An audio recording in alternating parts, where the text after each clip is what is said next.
Chapter 4 of Tiger Rising. Sistine was in Rob's 6th grade homeroom class. Mrs. Soames made her stand up and introduce herself. "My name," she said in her gravely voice, "is Sistine Bailey." She stood in front of the room in her pink dress, and all the kids stared at her with open mouths as if she had just stepped off a spaceship from another planet. Rob looked down at his desk. He knew not to stare at her. He started working on his drawing of the tiger. "What a lovely name," said Mrs. Soames. "Thank you," said Sistine. Patrice Wilkins, who sat in front of Rob, snorted and then giggled, then covered her mouth. "I'm from Philadelphia, Pennsylvania," Sistine said, "home of the Liberty Bell. I hate the South because the people in it are ignorant. And I'm not staying here in Lister. My father's coming to get me next week." She looked around the room defiantly. "Well," said Mrs. Soames, "thank you very much for introducing yourself, Sistine Bailey. You may take your seat before you put your foot in your mouth any further." The class laughed at that. Rob looked up just as Sistine sat down. She glared at him. Then she stuck her tongue out at him. He shook his head and went back to his drawing.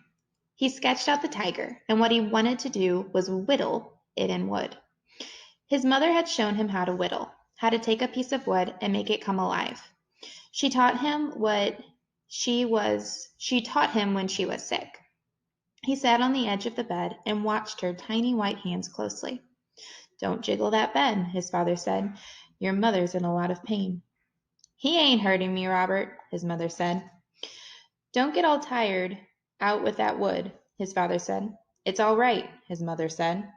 "I'm just teaching Rob some things I know." But she said she didn't have to teach him much. His mother told him he already knew what to do. His hands knew. That's what she said.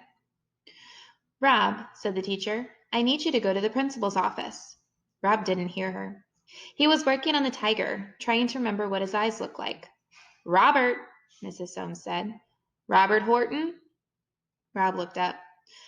Robert was his father's name. Robert was what his mother had called his father.